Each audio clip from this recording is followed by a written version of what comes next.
Are you using ChatGPT or AI as your therapist? Then we need to talk. Approximately 68% of population under 30 are using AI or ChatGPT for mental health support. I am a neurosurgeon.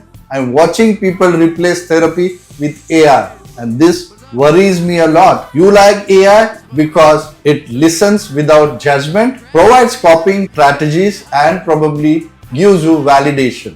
But here's what AI cannot do. It cannot read your body, your history, your trauma, doesn't hold you accountable, most importantly, doesn't have a feel of genuine empathy. Using it as your only mental health support is dangerous and makes you anxiety worse. Your pain is real, not real, and it deserves a human touch, not an algorithm.